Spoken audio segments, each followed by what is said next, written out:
الحين نجي للشوك ويف. A shock wave occurs whenever the speed of the source is greater than the wave speed. shock wave راح تحصل لي لما تكون سرعة المصدر اللي يطلع لي الصوت أعلى من سرعة الصوت. طيب أعطينا مثال. متى أنا أتحرك بأعلى من سرعة الصوت؟ الحين نعرف حنا إنه ثابت سرعة الصوت في الهواء 344 متر لكل ثانية. هناك طائرات تتحرك بسرعة أكثر من سرعة 344 متر لكل ثانية. فهذا الشيء حركتها هذه السرعة العالية الهائلة راح تؤدي لشوك ويف. الشوك ويف راح نسمعها على شكل صوت قنبلة، هذا الأصوات تنتجها الطيارات الحربية ذات السرعة العالية. فالآن راح نقارن بين الجسم لما يتحرك بسرعة مثلا أقل من سرعة الصوت، وجسم يتحرك بسرعة نفس سرعة الصوت، وجسم يتحرك بسرعة أعلى من سرعة الصوت اللي هو الشوك ويف. الحين نشوف. أول شيء بسوي الشاشة بيضة، مو بيضة تماما، بس عشان أقدر أرسم عليها وأقدر أشرح لكم كل الحالات. طيب الآن بالحالة الأولى راح نشرح لما يكون الصوت ثابت، خلاص الصوت ثابت ما يتحرك.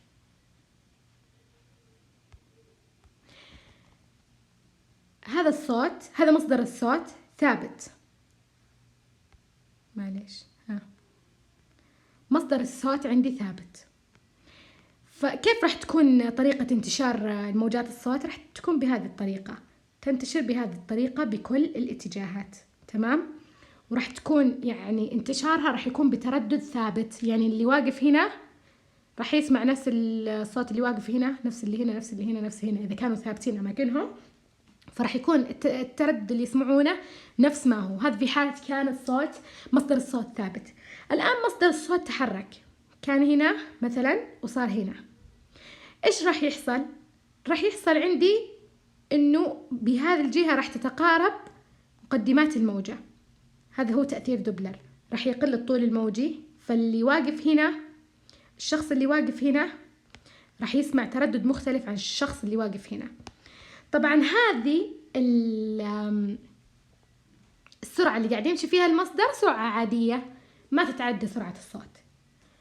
الآن لو عندي جسم مصدر صوت يتحرك بنفس سرعة الصوت، كيف راح تبدو شكل الموجات؟ راح تبدو بهذا الشكل. الآن هو قاعد يتحرك نفس سرعة مصدر الصوت، فراح تكون موجات الصوت ملاصقة له، ملاصقة للجسم، خلاص؟ معليش، مثل هذا هو الجسم، خلاص؟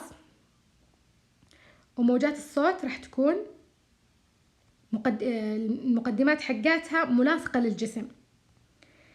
الحين لو كان عندي واحد واقف هنا ومر من عنده مصدر الصوت، وهذا مصدر الصوت مر من عند هذا الرجل اللي واقف هنا، إيش راح يحصل؟ إيش راح يسمع هذا الرجل؟ هنا راح يسمع صوت عالي طبعا. لكن لو كانت السرعة اللي يمشي فيها المصدر نفس سرعة الصوت، لما يمر من عند هذا وصار فوقه تماما، هذا الرجل راح يسمع صوت قنبلة، صوت قنبلة. وهذه نوع من أنواع يعني، وهذه تعتبر شوك ويف، راح يسمع صوت قنبلة، لكن مداها قصير فقط إذا كان مصدر الصوت تماما على المستمع. لكن الشوك ويف لما يكون سرعة المصدر أعلى من سرعة الصوت. كيف راح يحصل شكله؟ كيف راح يكون شكل الموجة؟ وإيش راح يسمع المتلقي؟ طيب الحين نشوف شلون لو كانت شوك ويف. لو كانت شوك ويف ما عندنا منطقة يتلاقى فيها، ما عندنا منطقة واحدة يتلاقى فيها المقدمات الموجة، بل عندنا منطقتين. يعني احنا عندنا قلنا لكم انه لما تكون نفس السرعة كل مقدمات الموجة راح تتلاقى عند مصدر الصوت كذا، خلاص كلها راح تتلاقى عند مصدر الصوت. هذه لو كانت توها ما صارت شوك ويف. لكن لو صارت شوك ويف راح يكون بهذا الشكل. هذا هو مصدر الصوت، والموجات هو أسرع منهم، فالموجات راح تكون خلفه وراح يكون شكلها بهذا الشكل. خلاص؟ وين قاعد تتلاقى؟ قاعد تتلاقى بهذه المنطقة هنا وهنا. نلاحظ إنه مقدمات الموجة قاعد تتلاقى من هنا ومن هنا، معناته إنه هذا المصدر، شفتوا هذا الشوك ويف، هذه كل ما مرت قدام أحد، كل ما مرت قدام يعني فوق مثلا شخص مستمع راح يسمع صوت قنبلة على هذا المدى الكبير. إذا الطيارة الحربية كل ما مرت من عند أحد وهي بسرعتها أعلى من سرعة الصوت راح نسمع صوت قنبلة. خلاص؟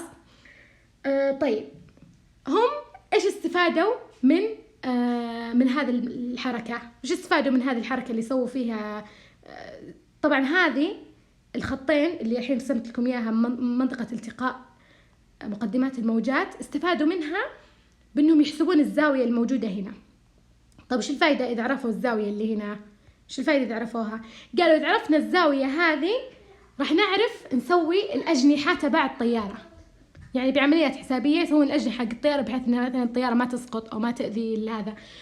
وطبعا هذا لو الطيارة طلعت هذه الأصوات اللي زي أصوات القنبلة راح تسبب يعني دمار للبيوت. مثلا لو في زجاج ومرت من فوق بيت في زجاج راح تكسر الزجاج من الصوت. فهم إيش صاروا يسوون؟ صاروا إذا قربوا من مناطق سكنية يقللون السرعة تبع الطيارة عشان ما تسبب تكسر ودمار. فهذه هي باختصار الشوك ويف. طبعا ما لقيت أكثر من كذا شرح على اليوتيوب، بس هذه كانت الفكرة. فبأحط لكم رابط يعني يوضح الشوك ويف أكثر بالديسكريبشن، شوفوا اللي ما فهمت مني. طيب فقال لي هنا a shock wave occurs whenever the speed of the source is greater than the wave speed. إذن الشوك ويف تحدث لما تكون السرعة أعلى من سرعة الصوت، سرعة المصدر. قال the medium can't respond fast enough to propagate the wave. الوسط ما راح يقدر يستجيب للموجة بحيث إنه يخلي خط انتشارها واحد، لا راح يصير لها خطين انتشار كذا وكذا. خلاص الميديم ما عاد يستجيب لهذه السرعة، صارت السرعة فوق الميديم، فالموجة راح تتفكك، المقدمات تبعاتها ما راح تكون مترابطة زي قبل. The crest essentially pile up in front of the source. هذه المقدمات راح تروح تتفكك وراء السورس. هذا السورس والمقدمات تبع الموجة تفككت وراء. قال لي this build up causes a large amplitude pulse. هذا التكوين تبع المقدمات الموجة سبب لي يعني سعة عالية جدا للموجة. صارت سعة الموجة عالية جدا. طبعا نسيت أقول لكم الآن، شوفوا هذه هي هذا الرسم اللي أنا رسمت لكم إياه زيها بالضبط. الآن يقول لكم عند هذه النقطة وهذه النقطة قاعد يصير تداخل بين هذه الموجات، تداخل اسمه تداخل بناء. طبعا احنا نعرف من قبل انه التداخل البناء الكونستراكتيف انترفيرنس ينتج عنه larger amplitude، راح يكون الامبليتيود السعة حقتها عالية. فالشوك ويف عندها سعة عالية جدا بسبب منطقتين اللي تلتقي فيهم الموجة ويحدث فيهم تداخل. فالتداخل هذا تبع مقدمات الموجة أدى لسعة كبيرة للموجة large amplitude. إذا قال this build up، هذا البيلد أب اللي هو التداخل البناء عطاني large amplitude، سعة عالية. قال this produce a sonic bomb for supersonic aircraft.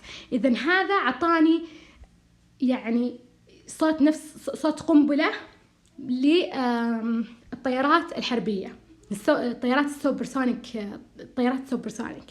وبرضو مو بس الطيارات، بعض القوارب السريعة. قال a fast boat creates a bow wave. بالبحر برضو راح تنتج لي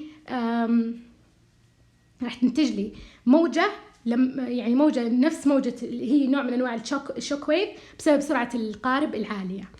قال لي watching the wave expand from the source over time we can construct a leading edge for the shock wave. إذا حنا أثناء متابعتنا لهذه الموجة وهي قاعدة تتفكك الكريستس حقتها، المقدمات حقتها، راح يعطينا زاوية نقدر نستفيد منها، زاوية للشوك ويف، هذه الزاوية اللي راح نستفيد منها.